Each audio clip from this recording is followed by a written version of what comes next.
I'd made a lot of mistakes and I still made millions. 235 million wires sent. What did that feel like? I maxed out all my credit cards. I can remember going to the ATM and it said, does not read. It exceeded the amount. That was the moment that I was like, oh my gosh, this is it. I've hit the jackpot, literally. Kim Perell is a serial entrepreneur. Went from being broke to selling her company for over $200 million. Who's founded 9 companies and invested in more than 100 others. Her third book is out. It's called Mistakes That Made Me a Millionaire. I really want to help the next generation and create. My 82-year-old grandma, she gave me a $10,000 loan. I brought a one-way ticket to Hawaii. I literally sat at his kitchen table for 3 years, just grinding it out, because you have to believe in yourself in order for others to believe in you. What are lessons you learned after hiring and firing thousands of employees? I'd choose passion over skill any day. You can't pay your way to passion. A players work for A players. What made you decide on Mistakes That Made Me a Millionaire as a title? That's a good question. Everyone, as you said, talks about the wins. They talk about the exit. But honestly, that's the 1%. 99% of the time is like the doubts and the fears and the mistakes, the setbacks, the challenges. That's why I wrote the book. Save yourself all the mistakes I made. Listen, you're going to make 100 others, but at least the 10 I wrote, please don't make those. Because in order to be successful, you will have to. Hi, I'm Kim Perell, and I am one of the passionate few.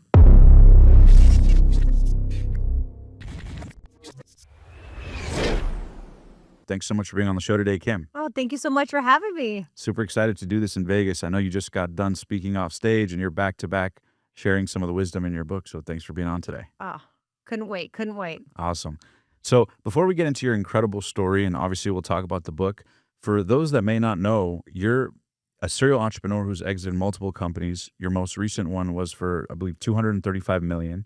So before we get into your backstory, can you tell me what it feels like the moment a $235 million wire hits?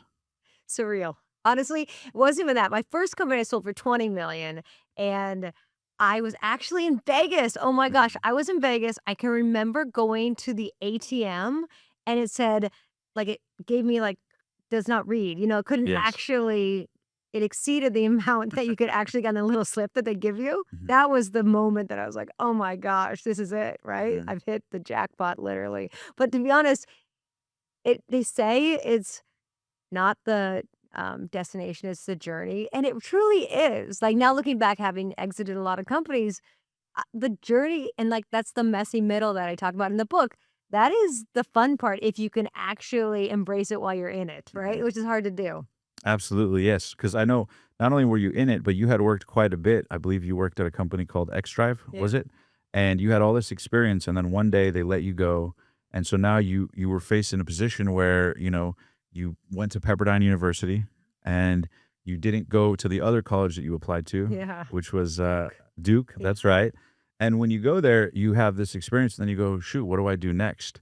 And then I know you end up going to Hawaii on a whim with a dream. So can you share a little bit with people on sort of how you transitioned from leaving the company to ultimately starting your own thing? I didn't leave. They exited me. So Mhm. I would say I had worked for an amazing internet startup in Los Angeles. Mhm. And this was right with the dot-com heyday. So everyone was getting funding. The company I worked for raised $100 million. I was number 7. It was insane. It was like being on a rocket ship. And we had the best time ever because nobody cared about, cash was just flowing all over, right? And it was so much fun. And I think, we were staying at the Four Seasons. Again, you should not do that as an Yeah. internet startup, but so much fun. Unfortunately, the fun's gonna run out, right? And I had called all of my friends and I said, hey, we're all gonna be dot-com millionaires. You should come work for me. And they did. It was Mhm. amazing. So then I have all my friends. We're all having a great time. They were going out. It was amazing. And then one day, and the stock market plummeted, and there was starting to be rumblings of Mhm. maybe the internet wasn't exactly like a surefire bet. But I was like, my company's different. We're Mhm. gonna, my company's different. I'm in sales. It will work. And then one day, the boss was like, Kim, I want to see, I gotta Mhm. come to my office. And I walked in, those moments, the moment my eyes hit his, Mhm. Mm.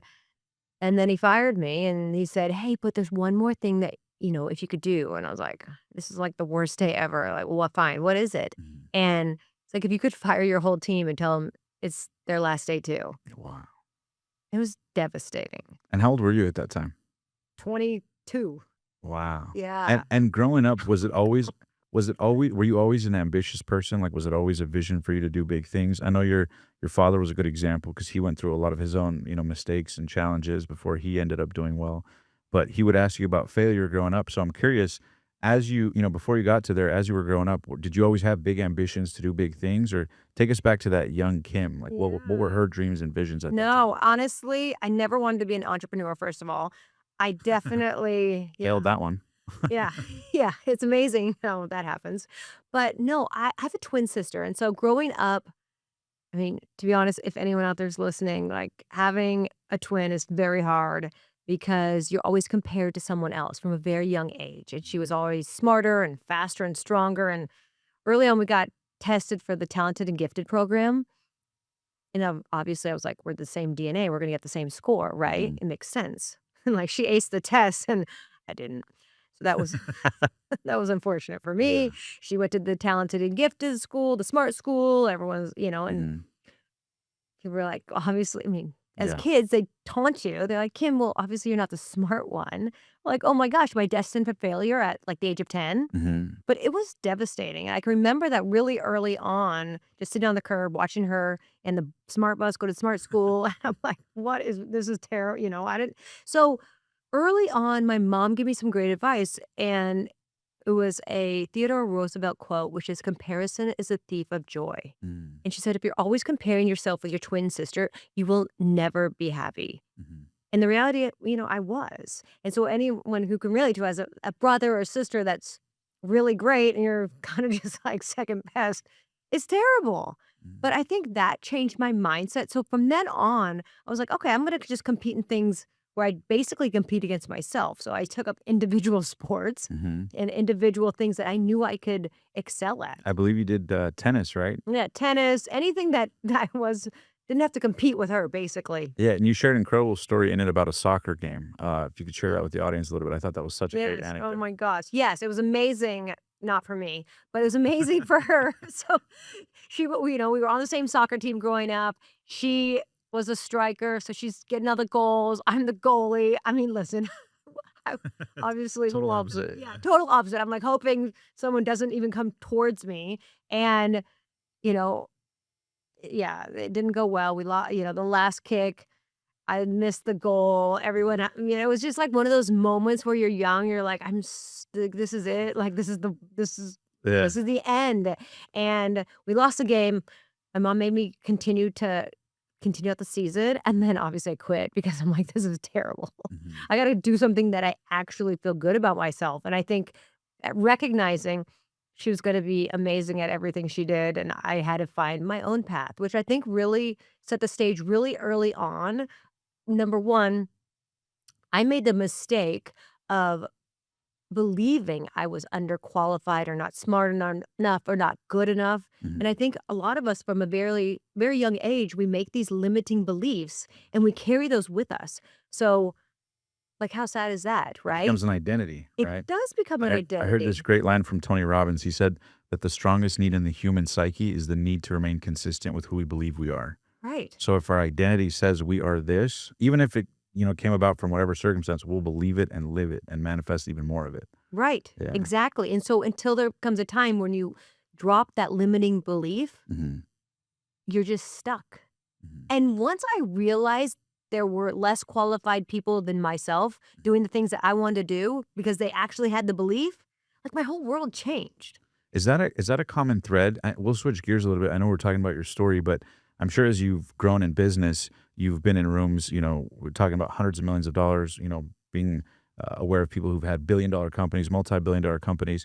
At the top, do you realize a lot of it is belief? Like how much of it, because people who are, aspiring and look at that, it's so intimidating and the numbers are so big. But when you're in those boardrooms, you're like, this guy, like, he's Yeah. like, yeah, they're sharp or whatever, but can you share some insight on how much belief plays into playing the bigger games in life for men or women? Oh, I think like 99% of the time. You have to believe in yourself in order for others to believe in you. Mm. I mean, I get pitched all the time. I'm an active investor. I've invested over 150 companies. Like, I want someone that shows up and they have, like, their confidence is Conviction. greater than everyone else's doubt. Because if you're an entrepreneur, people are going to doubt you. They're going to tell you why you can't do it. And I'm looking for the people that have the belief, because that belief is going to get them pretty far. And it'll get you through the tough times, the sleepless nights, the 3 a.m. calls, as you say, the nervous breakdowns and payroll and all that. Yes. Okay, so then switching gears, you build this identity for yourself in high school, and you start to do individual sports and start to build a little bit of confidence. You go to Pepperdine, you work at the company, they let you go, and then what happens next? Well, then no one wanted to talk to me, because obviously they were just fired too. And so basically I went home, put the covers over my head, and like hoped the nightmare would pass. Like my dream became my nightmare in the moment of minutes, right? Yeah. I didn't have enough money to, I hadn't saved, because I had taken stock. So I'm like, I could have I'll be set later. wallpapered my, apartment in stock options, which Yeah. then were worth nothing, right? The company went bankrupt. I didn't have any money. Obviously, I didn't have a job. I was depressed. I literally didn't know what I was going to do, right? And Mm. I think those are the moments where you sit there and you're like, obviously, I only have so much money for rent, so I got to figure this out pretty quickly. But I definitely sat there for a long time and just, I thought, oh, I should go get an MBA so I'm more qualified, or I should do all these things you Mhm. think about in your mind of what should I do now. But the reality was, it was still the infancy of the internet, and there was huge opportunity. And regardless of a lot of companies going under, this was like the start. I mean, there wasn't any Twitter or Facebook or MySpace, or nothing was there at the point. Or Right? YouTube education on business. No, there's Yeah. nothing. I mean, there's like a dial-up internet connection. Like literally, it's AOL, like Yep. and so, but I had an idea. I had thought the internet was going to be big, Mhm. and I called the one person that I thought would give me money, because everyone else, I told my friends, I'm like, I think I'm going to start an internet company. They're like, get a real job. You just did that, didn't go well, Yeah. and you're too young, you have no experience. The internet's over. Mhm. But, sometimes you just have this belief, and I think a lot of Mm. entrepreneurs do it, this vision of something that you think you could create. And I wanted to create an internet marketing company. Was it something that intuitively came to you and like pulled you, or was it something that you cultivated and kind of fought for? Do you get what I mean? Was it more of pushing yourself, or did you feel pulled to start? No, I felt pulled. Like, this is, That's an interesting distinction. yeah. Yeah.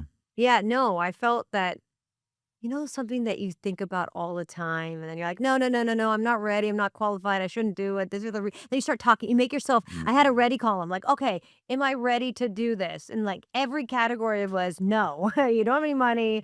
You don't. Like all the reasons said Yeah. no. But then I did it anyway. Mm. And honestly, I went to my 82-year-old grandma. She gave me a $10,000 loan. She had no idea what the internet was, but she believed in me. And so it just takes one person to bet on you to change your entire life. Mm. And when you started that first company, you got a $10,000 investment. Yeah. And fast forward, what ended up happening with that company? Well, I mean, the fun part is then, and I think it's really important, it wasn't just, it didn't, there is no such thing as an overnight success. Right. I took $10,000. I brought a one-way ticket to Hawaii where I could live rent-free with my boyfriend. Mahalo. Yes, exactly. But I was not surfing or drinking Mai Tais. I literally sat at his kitchen table for 3 years, just grinding it out. And everyone looking at me saying, this isn't going to work. Mhm. And I just had this belief, and I had this vision. And over time, it started to pay off. Mhm. And so it wasn't overnight. And I think it's reminding ourselves, sometimes we think we'll just do it for 3 weeks, 3 months, 1 year. I mean, I'm 3 years deep, still sitting Yes. at this kitchen table. So like commitment was very strong. I maxed out all my credit cards. I am like do or die here. Like I am committed to the cause. How bad was it? Were there times where you couldn't make payroll or you couldn't like? Oh, talk I didn't to do us about myself. I mean, like I literally, was eating like burritos and ramen after, that. Yeah. which is fine because that was delicious. It is like if you had Yeah. to. But I think, I honestly, probably the first, 18 months, Mhm. like you don't see sign of life, Yes. and you're just trying to make ends meet. You're just trying to like keep the business alive. You're trying, first then I started hiring a team that costs money. So every time you think you're getting ahead, you like go back a couple of Yes. steps. Or you hire the wrong person and you learn a lesson. It's even more expensive. And Yes. I love that you talk about that in the book. And I love the format of the book, by the way. For people who haven't checked it out, we'll put a link in the description for Mistakes That Made Me a Millionaire.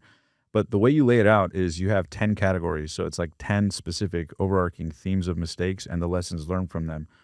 One of them is about not doing things alone. Can you talk, because there's a lot of entrepreneurs out there at every level, right? Whether they're just starting and they're afraid to, invest their first couple bucks in having someone help them. I love in the book that you talk about the fact that if you're just starting, you might not even need to pay them, right? Yeah. Like when I started the show, before we started any of our companies, like I didn't have any cash. And one of the things I did is I got resourceful, and I gave them a piece of the business. And I said, look, I don't have any money, but we worked out a deal. And so now I had a team, even though I didn't have any money. And that ended up, becoming something much bigger. So I love that you share that, the resourcefulness element of building a team. Because people who are just starting might hear that and go, oh shit, I don't have money to pay a salary, or I can't pay an assistant, or I can't pay, someone to help me. So can you share with people the first couple hires you made and your best advice for people who are going from being a solopreneur to starting to hire, 1, 2, 3 people to help them? Yeah. So first, to your point, the mistake was trying to do it alone, right? And because I'd spent so much time growing up trying to prove to everyone that I could Mhm. be successful, that I could do things alone, that I was, Mhm. smart and great. And so trying to ask for help was like, I'm not going to ask for help, Mhm. which is the biggest mistake, right? Looking back, if I would have asked for help sooner, I would have gotten farther faster.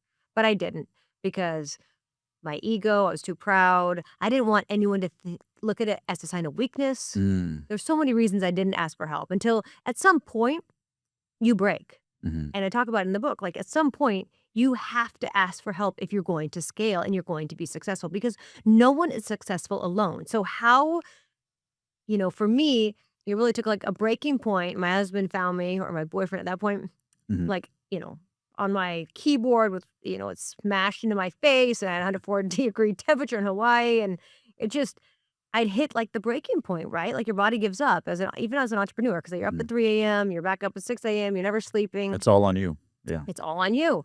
And I had called Jerry, who was someone I'd known that had built and scaled companies. And I Mhm. thought he was going to give me advice on marketing or strategy, but he didn't. He's like, why didn't you call me sooner? Mhm. Oh, my pride. And then, right? Yeah. But I swallowed my pride and called him. And in order to be successful, you will have to hire a team. Mhm. And you need to, that's a mindset shift for people, Mhm. especially myself. I'm like, okay, well, to your point, who do I hire, right? Okay, like, well, what am I going to do now? So that was a catalyst that changed my thinking. And I started thinking, with his help, it's like, okay, well, great. What type of team do I need? I talk about it in the book. I developed these 4 pillars. Just as a house has 4 walls, Mhm. having these 4 pillars is like supporting yourself as an entrepreneur or any area of life that makes you have a strong foundation. And Mhm. so I call these my people pillars. And so the first one is having a great mentor like Jerry. Mhm. And I mean, self-made millionaires, 93% of self-made millionaires have a mentor. So it's like, okay, well, I want to make millions. I better get a mentor like Mhm. very quickly, right? Mhm. And once I thought about it, the most successful people I knew had mentors. I mean, Bill Gates had Warren Buffett. Um, Mark Zuckerberg had Steve Jobs. Mhm.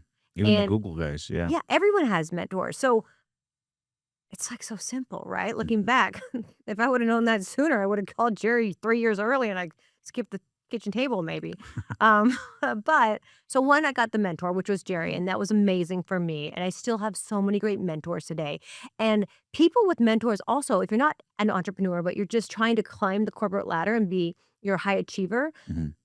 you are 5 times more likely to be promoted if you have a mentor. Again, it doesn't matter where you are in your life. It's the simplest fast track to success. Mhm. So I invested in that. Because they've seen the path, right? I think there's a great quote that says, "Anticipation is the ultimate power." So they've seen the road ahead, so it's not new terrain for them. Whereas for you, you're going to bump into the walls trying to figure it out, and it'll be very expensive. Yes, Yeah. that's why I wrote the book. Save yourself all the mistakes I made. I mean, Mhm. listen, you're going to make 100 others, but at least the 10 I wrote, if you make, please don't make those. Yes, absolutely. And then what about when it comes to hiring and firing? How many employees at this stage, after how long you've been in business, have you guys managed or led at this stage? My last company, we had over 1,000 employees Mhm. that worked for me. Well, my first company was just me, so I've gone from about 1 to 1,000. But over the years, I mean, thousands of employees. I mean, I've been in business for over 20 years. So What are the common denominators of A players, and when do you decide when to hire and when to fire? yeah, no, common denominator is like, listen, I love ambitious high achievers, right? Like, and I think that's really important for me because I'm in growth companies.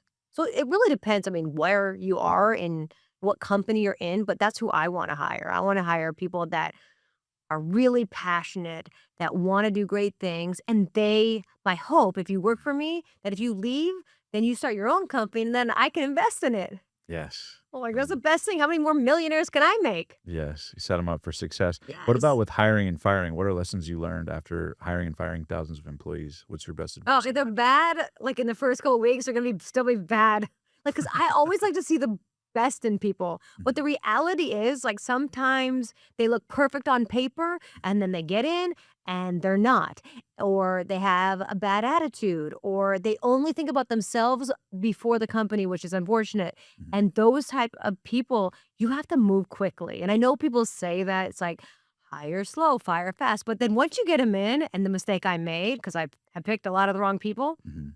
is then you have to acknowledge, oh, I hired the wrong person. Mm. And that takes like a bit of an ego And swallow. then it could signal to the other employees like, oh, why is Kim making these decisions? And then you gotta that weighs in your head. Right. And then it's like, oh, did they just have a bad week? Maybe let them go. Should I talk to them? Should I? Yep. Oh my gosh. So for me, now, number one, if you know they are not the right person, you have to make a decision quickly.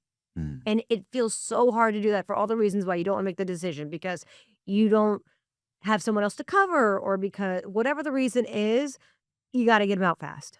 Mm. Even if you don't have someone ready in that So hard. position. I know, I know. Yeah. But it depends. Listen, if they're toxic, yes. Mhm. Because one, they can kill company culture. Like I've had people that you hire and it just one person can have such an immediate impact to the company culture Mhm. and that company culture drives success. Mhm. I So, love that you mentioned in the book too that when everything falls apart, all that's left is the culture of the business and the Yeah. people. I think that's really well said. What about in terms of like recognizing talent? Do you find common denominators among top performers in terms of how they show up? I know Hermosi talks about the fact that he's never had somebody that didn't come in as a top performer in the first 90 days that did end up being one a year later. And conversely, he's never had someone that came in weak that ended up being a superstar years later. They might get better, but have you seen any patterns like that in terms of talent or anything? yeah, I think, to the point, if they come in and they're not good, they're not going to be great in a year. Like, yeah, maybe they'll be a small amount better incrementally, Yeah, but again, is that what, A players work for A players. that's right. And if you want to work with me, I am pretty aggressive. So you actually have to have Keep the, up. yeah, how to keep up. But I say to people, Yes. do you have the metabolic rate? Like, because I'm operating at a very high level. Can you keep up? And if you can, Mhm. it's okay if you can't because that's a different lifestyle choice. But if you want to do great things with me, we're going to run hard. Yeah. Hey guys, we'll get back to the video in a sec, but first, quick question for you business owners watching. Are you really using AI to grow your business profitably, or are you leaving money on the table? Well, thanks to today's sponsor, High Level, you can now put AI to work for you and your business 24/7. High Level is the #1 all-in-one marketing and CRM platform that replaces dozens of those scattered apps with one powerful, easy-to-use dashboard. It's like having your own AI assistant running your business around the clock 24/7, writing your emails and texts, following up with leads instantly, booking appointments, building funnels on websites, managing your calendar, and even collecting reviews to grow your reputation and maximize your profits. Thousands of entrepreneurs and agencies are already scaling faster with it, including me and our business. And here's the best part. You can get started today with an exclusive 30-day high-level trial completely free if you click the link in the description below. So don't wait. Start your free trial and let's start growing your business today. Thanks to High Level for sponsoring this video. And now let's get back to the show. And I love that you talk about picking the wrong people, not just in a business context, but relationships. Yeah. We've all seen it, right? Marriages that fall apart, that ruin companies. We've seen partnerships in business, friendships. I know in the book you talk about the example of Emma. Can you share a little bit about that and just how important it is for you to, audit relationships, and what advice do you have for people on getting rid of toxic relationships? Well, it's interesting. And I write about this, the mistake keeping toxic relationships in your inner circle is a huge mistake. Mhm. But sometimes in my situation with Emma, which is someone I grew up with, Mhm. I'm sure she's happy you, to hear that. yeah, it's the name's been changed. Yeah, I had a feeling. Exactly. But in that type of situation, they don't start. Not all toxic relationships start toxic, right? Like you don't know, and that's so costly because it just kind of creeps in Mhm. over time, inch by inch, and all of a sudden it's toxic, but you don't realize it because you Little by like little. these are like your lifelong friends. Mhm. And so, but you at some point they're toxic. And so I try to give at least some identification of how do you know? Well, I'll tell you. You know the person that calls and you look at the phone and you see their name and you're like, oh, I do not want to pick up, like, and then Yeah. maybe even they call again. You're like, oh my God, please stop calling Yeah. me. Yeah, that person. You need to get rid of them. Listen, Mhm. there's a right way to do it. I do what I call a life audit, which I think is very, very helpful for me. It sounds very harsh though. So, but the reality is if you change one thing in your life, Mhm. what is the people, you will have increased your chances of success by 10 times. So just change the people and your success will multiply. Mhm. And so acknowledging in my life audit, you put a plus. So here's the life audit. Yeah, Make a what's the list of 10. framework for the life It's audit? so easy. You can do it right now, wherever you are. Make a list of 10 people that you spend the most time with, right? And it could be, this isn't just work. You need work, family, friends, doesn't matter. Just the most time. Okay. In this column, first column, second column, if they energize, inspiring you, challenge you to live up to your greatest potential, then put a plus. Mhm. And then on the negative, then look at if they criticize you, if they are naysayers, dream killers, tell you why you can't do it, like self-impose their limiting beliefs on you, then you put a minus. Mhm. And then you look at the column, it's so simple. If they've got a negative, you audit them out. Mhm. I know, but it's such a great exercise. Mhm. And the reality is like, do you have the courage to make the tough choices? Bingo. Bingo. Why do you think most people struggle with that? Doing things that they know they should, but they just can't? Not today. Because you don't want to hear their feelings, or in my case, we've been friends for so long, or yeah, I don't know. All the reasons why you don't want to make change. It's scary. It feels risky. Someone's going to judge me. People are going to talk about me. Mhm. Yes, but you're only limiting your own potential by not making the change. You're the CEO of your own life. You can hire people, you can fire people. Mhm. You make the choice every single day. And so choose wisely. Yeah, and you only have so much bandwidth. That's the thing too, is that I've learned is anytime you're saying no to something, you're saying yes to something else. And if you say yes to everything, then you don't leave room for the best stuff, right? You don't leave room for the magic. Yes. I talk about, to your point, bandwidth and noise. I only have so much bandwidth and I can only take so much noise in my life. And usually there's like this is when they're toxic, that one person that takes all your bandwidth and consumes so much noise. And you're like, okay, that's the person that you might need to, odd out. Now people say, listen, Kim, what about my family? Right? Yeah. Yeah. So you're like, well, I can't audit out my family. Well, the reality is, I hear you. But in order to truly be successful, like you're letting their negativity impact your decisions. So my recommendation would be first, limit the amount of time you're spending with Yeah. them. Create barriers. And create boundaries. So I have friends and I tell them, when you go to see your family, tell them you're not talking about work, not talking about your dreams, because you know what? You're poo-pooing them anyway. I love that. And fast forward, like, when you start the company, the first one, which was an advertising company, and you got momentum, you're learning a lot of the lessons you share in the book, making the mistakes that end up leading to success later. You're, spending a couple years in this, you're starting to hire, you're starting to make the right decisions. Obviously that acquisition happens, your first one for 20 million bucks. And I'd love to hear the story, if you could share with the audience about the day you went to your grandmother's house after she had given you that $10,000 check, and the wire closed and everything for that first 20 mil. What was that like, going Oh to my gosh. grandma's Yeah. house? Emotionally, it was so amazing. I remember going to Florida. She lived in Naples and like knocking on her door and just seeing her face and just being like, I got some news. She thinks something bad's happened, right? She's like, why are you at my doorstep? Yeah, I'm like, oh no, Nanny, it's good, sit down, right? And then she literally, I really was like, here's your loan back, right? Yeah. And she was like, well, listen, my loan, obviously it's, multiple times over. And I'm like, well, we sold the company, Yeah.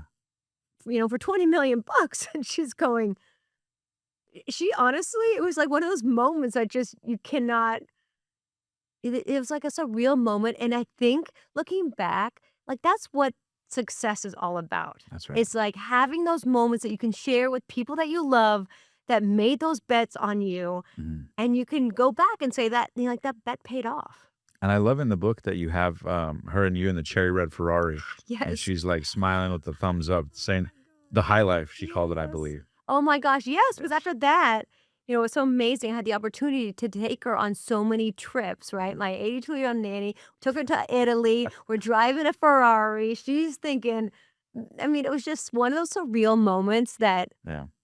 it's just, I can't, it was just the best experience. And again, that's what success is. It's just having the moments with your family or the moments with your friends, because success is best shared. Like, Mm. what's the point of being successful if you have no one to share it with? Yeah. Success without fulfillment is the ultimate failure. Yeah, I Yeah. would agree. And so after that, you had, this success, you had this great team.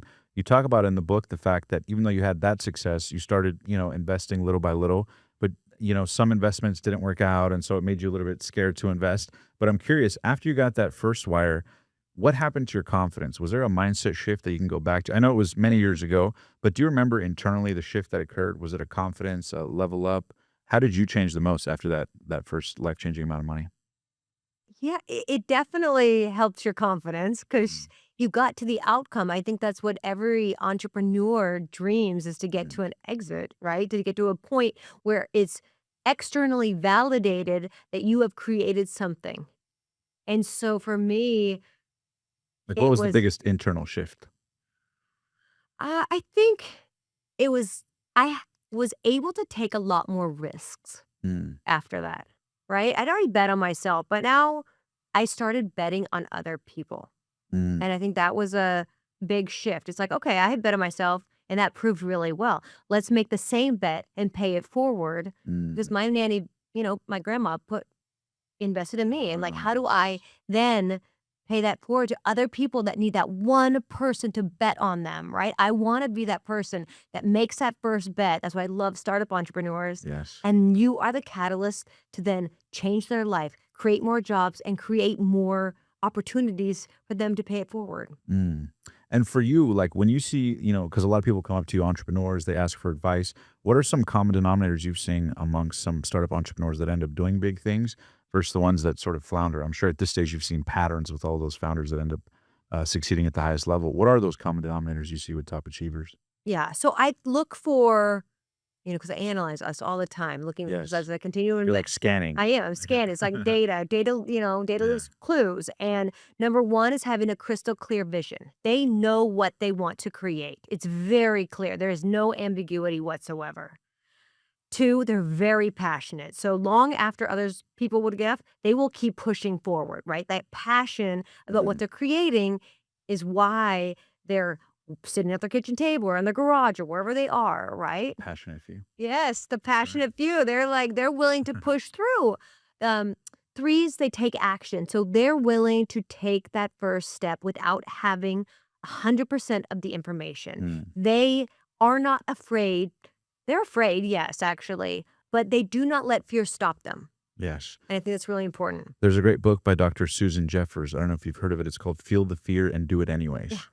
And she gives these great examples in the book of entrepreneurs that built big companies, but how in the beginning they were like, I don't know, I have no clue how to do this. And how a lot of big companies that, people would imagine like the CEO knows every single thing and is fully aware. A lot of times it's people that just like, I don't know. Let's just launch it anyways and figure it out, right? You talk about the 70% rule in your book as well, learn from the Marine Corps, where, you don't have to have it 100% figured out. As long as you have 70%, ship it and then iterate it with time.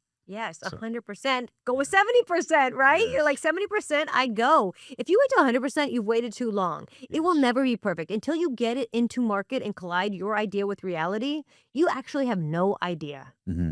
And then you need to, we talk about it, pivot along the way. And I think that's so important. If you think about the greatest companies we know, YouTube started as a dating site, Twitter started as a podcast platform. Netflix. Yes, We had Netflix. we had Mark Randolph on the Yes. show, who I know he also Oh my endorsed your gosh. book, wrote the foreword. Yes, he's a Yes. good friend. So yes, Netflix started sending DVDs by mail. I mean, it's amazing. Now there's obviously they pivoted to streaming, but the reality is 99% of the companies will pivot. Mhm. And being an entrepreneur, you have to have the agility, the flexibility, and the knowledge to know you don't know everything. And Yeah. still proceed forward And anyways. still move it forward anyway. 70%. Let's Yeah. go. I love that. Hey guys, we'll get right back to this video in a sec, but first, I have a quick question for you. Given that the e-commerce industry is growing by the trillions year over year, have you ever dreamed of owning your own e-commerce business like many of the guests we've had on the show, but maybe you feel stuck on how to start? Well, if so, you're not alone. The truth is, starting and setting up your own online store can be incredibly time-consuming, complicated, and get expensive. Not to mention the hassle of researching top products and staying on top of market trends that make you money. Lucky for you, that's where today's sponsor, StoreBuild.ai, comes in. With StoreBuild.ai, you instantly get a free custom-built AI-driven store loaded with 20 winning products and a custom theme that can help you generate sales. All you need to do is head to StoreBuild.ai, enter your info, then simply sign up to Shopify for free, choose your store's look and feel, and voila! They'll send you your custom-built store ready to generate sales. The whole process is lightning fast. Whether you're just starting out or want to grow, StoreBuild.ai makes launching an online store easier than ever. So why wait? Visit StoreBuild.ai and in less than 5 minutes, you could have the e-commerce business you've always dreamed of. Thanks to StoreBuild.ai for sponsoring this video, and now let's get back to the show. It's funny, when we were interviewing Mark Randolph, who's the former CEO of Netflix, he was like, Omar, he was like, we racked our brains for years trying to figure out how to make it work, spent millions of dollars. We changed the business model a bunch of times. And wouldn't you know it, in the end, it was unlimited streaming, $9.99. Like, very obvious that ended up working, but he goes, we racked our brain for years, spent millions of dollars. So he goes, most businesses are like that. At one point, he's like, we had 2 tiers and we named them different things. And it was like, you know, a lot of times, I think Mark Zuckerberg talks about it, that not all things are obvious at the same time, right? So I think that's beautiful. I want to ask about, you know, you talk a little bit about, you know, not knowing everything, right? The fear of being unqualified. How important is it for entrepreneurs to take imperfect action when they're starting in business? Yeah, 100%. You got to take imperfect action. You Mhm. have to get out there. I think that so many times we get lost in our own idea. But the reality is, until the customer will actually pay you for it, is a hobby in your head. Like, Mhm. this is not a commercially viable business until people actually pay for it. So the faster you can get to 70% and then get out to market to see if anyone, and I mean, listen, I'm not saying market as in the broader market. You go to the farmer's market. I just want to know someone really wants what you have. And that's so important to just don't let perfectionism, and I am a perfectionist, Mhm. and I actually adopted the 70% rule because I needed to have some way of knowing when to go. And that part between 70 and 100 is when you're kind of just perfecting things and Mhm. making tweaks, or you're letting fear of failure or rejection or judgment hold you back. And the reality is you're just making excuses. Mhm. So you have to have the courage to take that leap anyway. Yeah, and I love that you say that too, because I think that's what stops so many people is the control, especially entrepreneurs. They put their blood, sweat, tears, money, they're emotionally attached to it. I have a buddy who's very well known, who owns a big clothing brand, who shall not be named, but he knows who he is. Huge company. And I asked him about that. I said, you know, how do you quality control all the designs and quality control the material? He goes, dude, to be honest with you, I'm not a fan of about 30% of the designs. Like, I love the quality of the material. I wouldn't have made that, but the market buys it. And he goes, so as you grow, you learn to kind of let go control a little bit and put people in place that you trust. How hard was it for you to do that? And what advice do you have for people as they grow companies or enterprise to sort of relinquish control? You seem like somebody who's, you know, very passionate about what you're doing and like the details. So any advice on that you have to entrepreneurs to, you know, let go of a little bit of control as you bring in the right people? I mean, it's so hard. as an entrepreneur because you have very high expectations and you typically are very detail oriented on how you want things to look and feel and be done. Hmm. But the only way to scale is to be able to delegate. Yes. And so having the people and being able to delegate what are your weaknesses. Like, so compensate for your own weakness. So be really honest with yourself, right? If Mhm. you have to know what your strengths are, what your weaknesses, and hire against them. I think that's what I did early on, which made a huge difference. I'm not a coder. I don't know how to code. I have a great vision, and my job is to find the most talented Mhm. tech partner in order to help bring my vision to life, right? And so knowing what you know, knowing what you don't know, being okay with that, and finding someone else who also is aligned to the vision but can help execute it. Would you say the most important skill for an entrepreneur who wants to scale their business is recruiting? I'm sure there's many, but of them, would you say that's at the top? In order to scale, yes. I also think sales is number one. I mean, you have to be the biggest as the CEO of a startup company. You got to get out there and sell. Sales cures all. Yeah, yes. It does cure all. Yeah. But then I think if you want to scale, you have to be able to hire a great team. And do you find, like, for example, like certain industries or certain patterns of hires tend to perform better than others? Like, for I know every industry is so nuancedly different, but so many people have this issue, right? Like whether I've interviewed people at a 6-figure, 7-figure, 8-figure, even we're talking about multi-billionaire John Paul DeJoria. He said, I run 2 multi-billion-dollar companies. Our biggest challenge is just people. It's like I can't find them. So I'm curious, what do you see the top executives in business who are scaling and finding great talent? What are they doing that others are not? Or is it really just a matter of like hiring the best you can do and letting go and playing that game? No. I think it's making sure you have a strong foundation in two things. One, what the vision is, and Mm. making sure the people that you hire are very aligned to the vision in terms of they too are passionate about what you're building. Because money alone will not create passion. Like you can't pay your way to passion, That's right. actually. So if you said, well, I'm going to overpay for great people, well, no, I actually want someone that's going to go above and beyond. Mhm. And then the second is having very concrete values from a business perspective and like how I want the people that work for me to like the behaviors that I want them to have. Mhm. I think it's very important. So any company that I create, we establish very early on the values of the company, right? Whether that be passion, resilience, collaboration, make the unexpected happen is a value in one of our companies. Ooh, I So love that. Yeah. really understanding and then hiring against that. Like if my value of the company's hustle, you'll know very clearly if you want to come work for me. You're like, I want to hustle, I don't want to hustle. Like, trust me, Yeah. you'll self-select. But if you don't clearly articulate what your values are up front, Mm. how do the people that you're hiring know how they have to behave? So it goes back to the frameworks in the beginning. Yeah. Yes. Setting very clear frameworks. I mean, my first company, we had the same values when we were, even when we were acquired, we kept them actually. And I think that was really important because people were hired with that same mentality. Mhm. And that's what drove the culture. Mhm.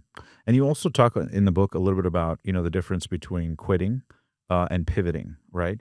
Can you share with the audience a little bit about your rules or frameworks for, when to not quit too soon, and how success is usually right around the corner, and also when is the right time to pivot in business?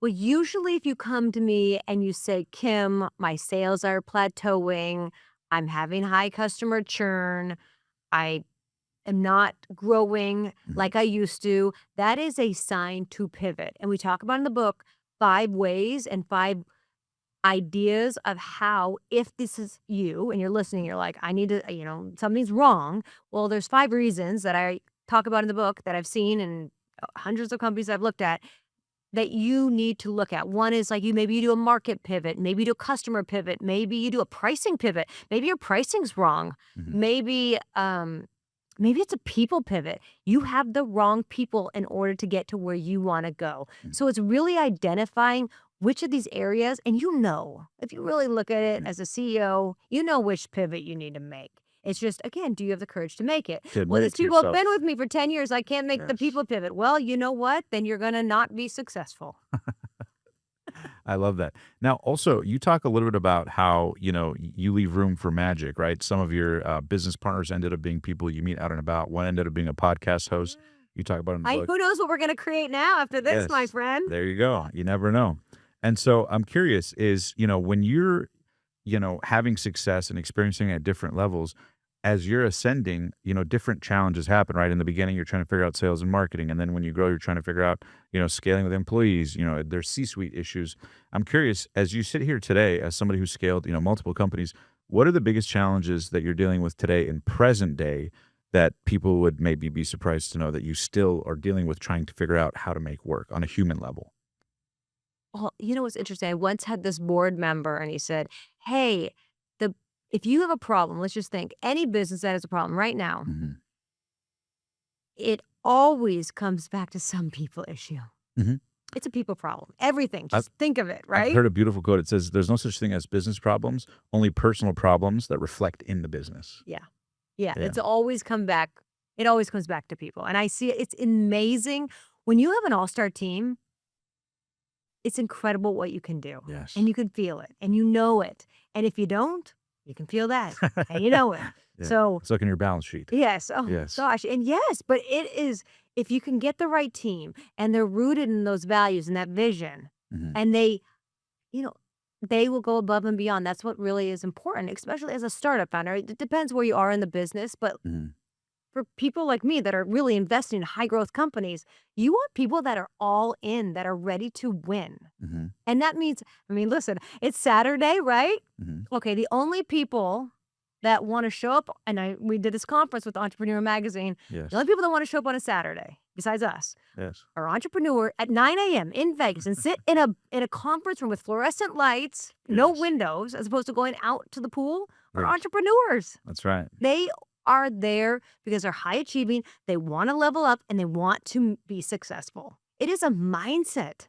Mhm. Like they're like, I will do whatever it takes in order to make sure that I am learning Mhm. to make sure I can get to the next level, which me too. That's why, let's go. So for you, what are the biggest challenges, I guess, present day that you deal with that in mind? It's always people, but I think I'm really good now. I talk about in the book, I have a lot of great interview questions that I ask that I've learned across the years. So a lot of it is like taking inventory of self-awareness and then implementing that self-awareness in a cultural way so that it like supports it. So a lot of it starts with you. I'm noticing that's the common pattern of any big business or employees or anything. It all starts with you being able to Are be you a honest with leader, yourself. right? Yeah. Yeah. Are you self-aware? And then I've learned tactics along the way that I share that I use personally in terms of interviewing, in terms of not getting, I'm biased towards if you're like, oh, you're from Hawaii. Oh, me too. I started my first company in Hawaii. Now I like you more. Like trying to not have those Yeah. biases and really just hiring based on, on skill. But the reality is I'd choose passion over skill any day. Mhm. Yeah, because that's the emotion of resilience. It's going to get you through the tough times when Yes. logic and reason and all that doesn't work. Yeah. Yeah. Now, what about in terms of you writing the book? There were so many angles you could have taken and so many different angles, right? A lot of people write success books, quote unquote. But I love that you framed it right up top, mistakes that made me a millionaire, because it totally pattern interrupts and in a subconscious way, men or women, I know you've had a huge impact in women, gives people permission to F up, for lack of a better expression. So when evaluating the book, what made you decide on mistakes that made me a millionaire as a title? Well, everyone, as you said, talks about the wins. They talk about the exit. Mhm. But honestly, that's the 1%. 99% of the time is like the doubts and the fears and the mistakes, the setbacks, the challenges. Mhm. Like there's so much chaos that goes into the journey, and there's so many mistakes that I made, and we don't talk about it. That's right. And so I wanted to give mistakes a makeover. Let's talk about the messy middle, which is basically the whole time, as opposed to just talking about the end. The one payday. Yes, for like the 20 one minutes. payday. Yeah, You're yeah. like, oh my gosh. Let's talk about the journey, because the journey is where everyone else is at too. And investing in a lot of companies and co-founding a lot of companies, it doesn't change. I don't care if it was 20 years ago when I started my first company or today. Mhm. That journey is hard. It's lonely. And I want more people to share the challenges because we can learn from each other faster. So if I share my mistakes and you are like, oh, I made that mistake too. Okay, great. What did you do when you hired the wrong person? What did you do when you were in a toxic relationship? Mhm. What did you do when your sales stalled and you didn't know how to scale? Mhm. Well, that's where we can learn and really level up. Yeah, and it's very human too. Like one of the things I know I mentioned him a few times, but it's because I was blown away when I was in his office for John Paul. Is I was sitting in his office and he has all these accolades and he's been on Time Magazine and all, and he had just sold Patron to Bacardi for 5.1 billion. He had just had that exit. So we're sitting there talking. This was like a few months after that I'm interviewing him, and so we're talking, and he goes, "Omar, you want to know the biggest secret to success?" I was like, "Yeah." He was like, "I have no idea what the fuck I'm doing." No one knows what they're Yeah. doing. And he's Oh my like, God. the biggest secret in the world is, all these billionaire CEOs get together and in magazines we have articles and we're on the cover and we know we're doing. He goes, but we get together, we're like, I don't know. What do you think is gonna happen next quarter? I don't know, but we got to be careful on that shareholder call, right?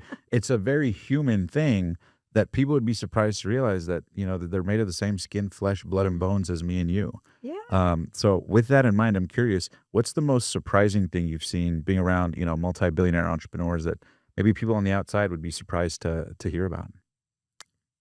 To be honest, when you're a lot of my friends who are billionaires, they actually share their mistakes. Hmm. They don't hide them. So I think that's interesting because they're sharing them so we can actually learn from each other. Hmm. So there's like a vulnerability kind of thing?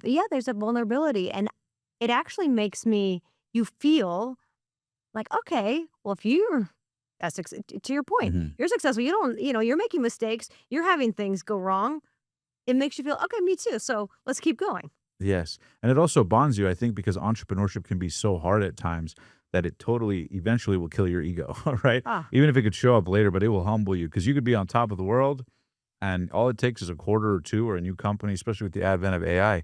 Companies could be at the top of the world 6 months later. A kid can program the same thing by prompting, right?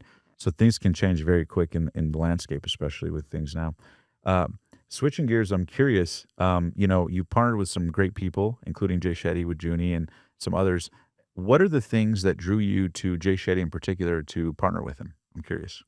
it's funny because you think we met on a podcast when I wrote my first book. And he's a former monk and I'm a Silicon Valley tech entrepreneur. So what do we have in common? But the reality is our values are very similar, which is grounded in health and wellness and grounded in helping people Mhm. and creating. So it's interesting because you'd think we're very different, but we're actually quite similar. So we just, to be honest, we just became friends Yeah. because you meet people and you just like them. It's just one encounter Energy. can be the Yeah. catalyst to have like an amazing relationship. It's interesting. I just did this event with Entrepreneur and I had met him. That one event of chance meeting with someone, if Mhm. you give it the opportunity, could be the catalyst to building or creating or ideating Mhm. if you let it. And I think that's really important. So, and it's not a short term, I think we should go into business together at Mhm. all. Mine is I really value relationships. Mhm. And so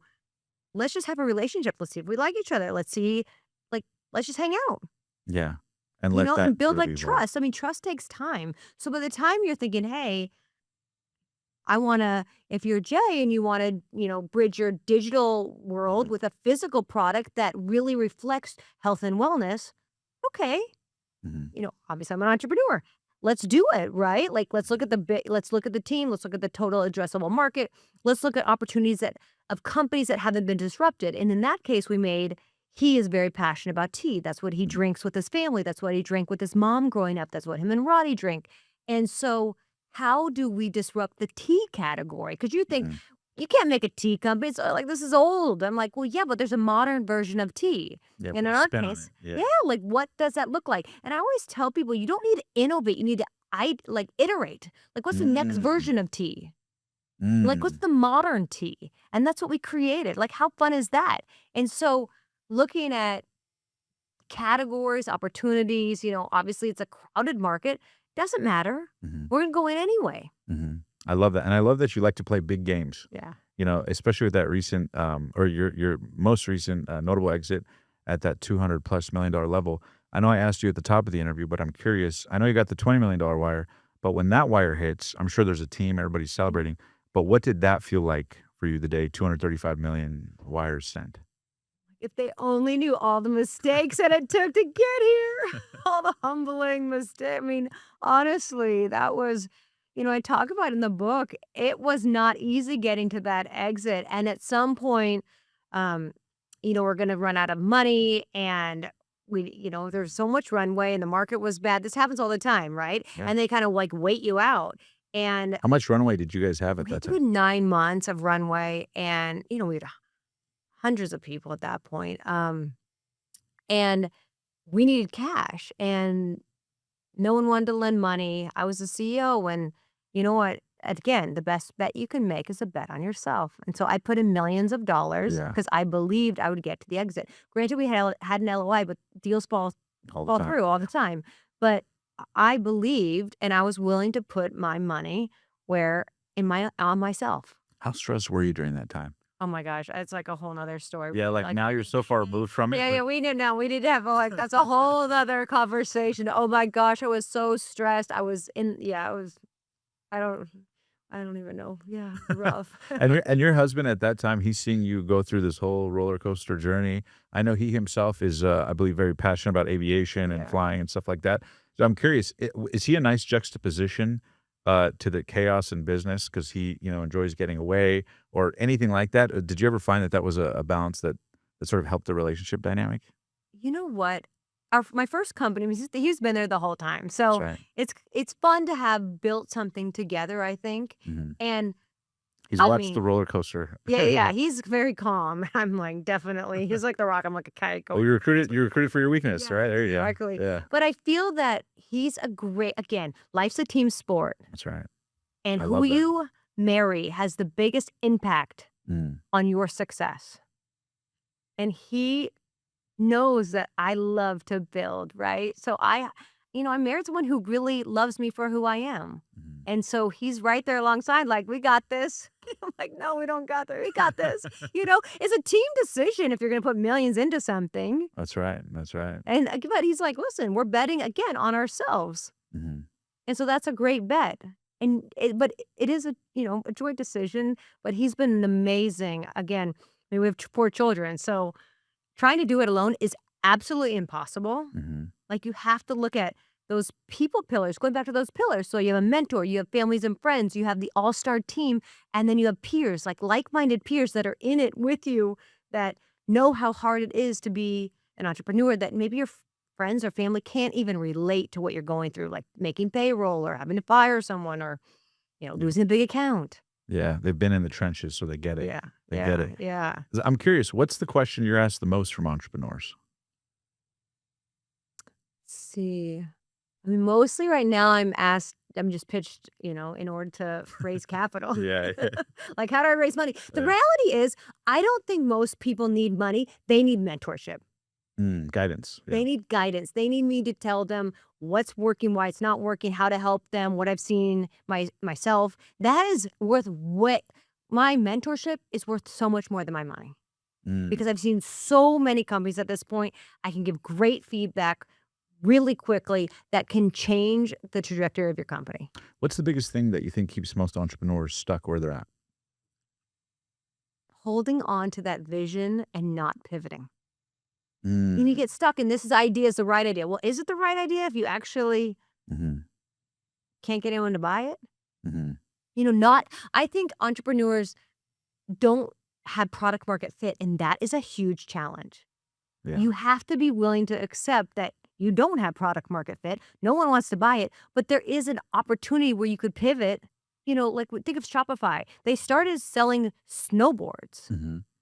right? Think of great companies and their pivots and how being open and flexible changed where, the companies they became. Yeah. There's actually a great story I was reading. I'm sure you've heard of the book Blue Ocean Strategy. And in the book, they were talking about the circus industry, right? How back in the day it used to be a big deal, but it was like dying, and like the trend of it was dying, and it was now looked at as like, before it used to be this upbeat thing, but now it's like, oh, lousy clowns, an old show, animals, the whole thing. And so I don't know if you've read this section, but there was a founder who owned a circus. And so he thought, well, what if I rebranded it and luxurized it, so to speak, right? I don't know if that's a word, but I guess it is now. And he was saying that he ended up rebranding his circus to Cirque du Soleil. Mm. and he turned it into a completely different show. And as people know now, it became a huge, phenomenal success, Cirque du Soleil. But all it was just a pivot from the circus.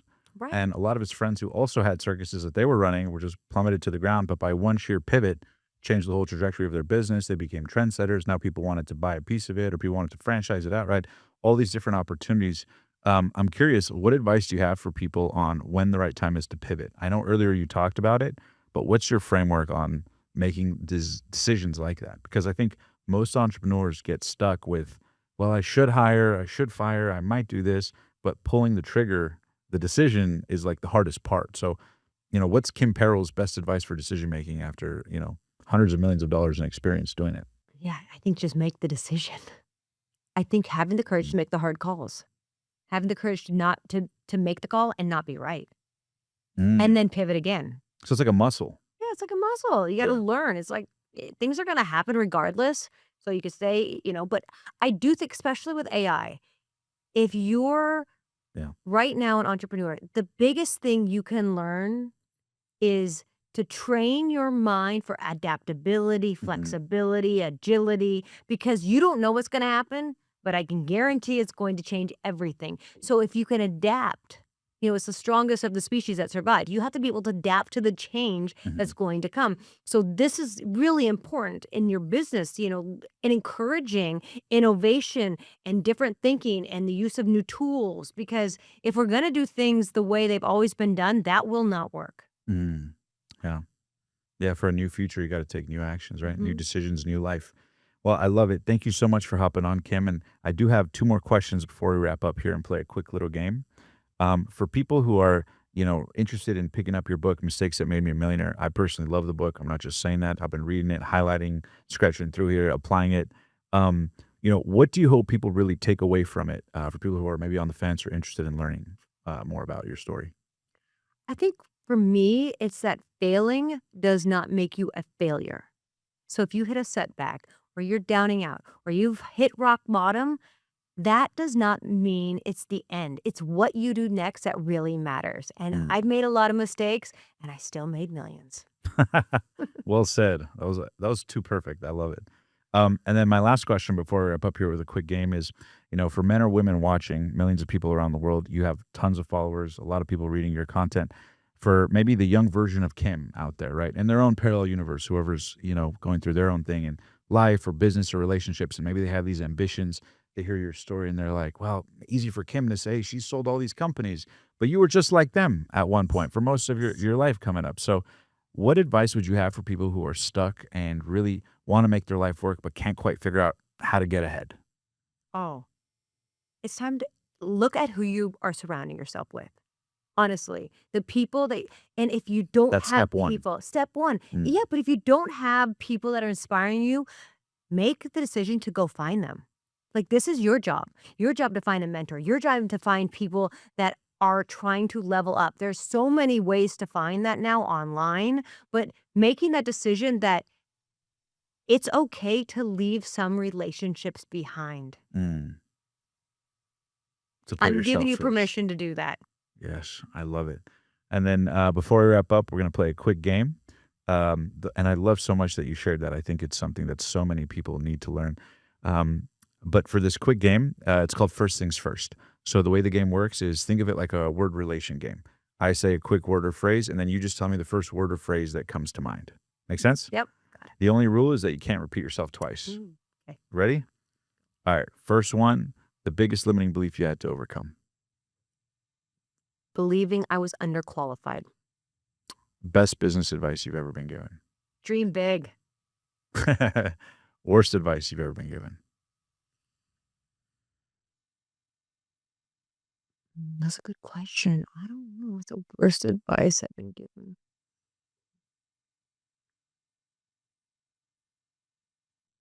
I don't know. That's good. I don't take bad advice anymore. See, I've audited everyone out of my life. Yes. I don't know. I have to come back to that. What's the Right. worst advice I've been given? We can swap it for the next one. Okay. Best relationship advice. Oh. Relationships are so important, especially in business. So make the investment. Mm. relationships take time.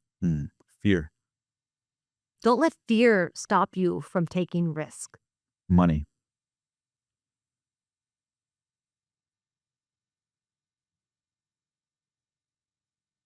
Money is freedom.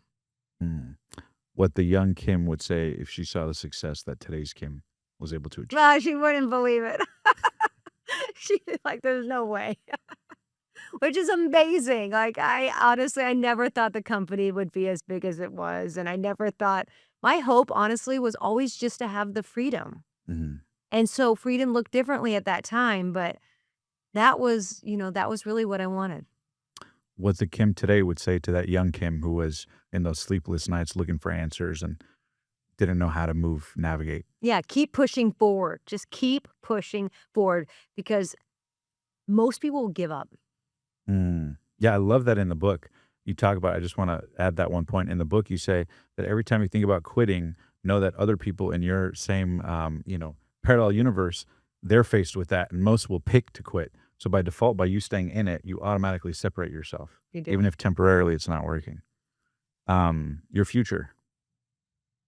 I'm just warming up. This book, Mistakes That Made Me a Millionaire. Game changer. This is a playbook for anyone that is ready to make millions. Advice you give to women entrepreneurs looking for inspiration to make their dreams come true. You can't be what you can't see, so find a role model. And then the last one, you ready? When Kim Perell is dead, gone, and nothing but a pile of dust, what do you hope your legacy is all about? Oh, my family. I love that. I love that. And a bonus one, what it means to be one of the passionate few who's living their dreams.